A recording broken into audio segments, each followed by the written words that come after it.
What a heartwarming story. A man with muscular dystrophy finished the Chicago Marathon nearly 17 hours after he started. The exact time was 16 hours, 46 minutes. His name is Mikel Melamed of Caracas, Venezuela, and he was the very last of more than 39,000 participants to finish the race. He finished around 1:30 a.m., surrounded by more than 100 people.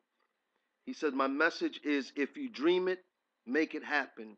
Your life is the most beautiful thing that could ever happen to you. Make the best with that and share the best of that," he said shortly after finishing the race. We've come here to share. We've come here to make a team. We've come here to construct the very best world that the children, our children, deserve.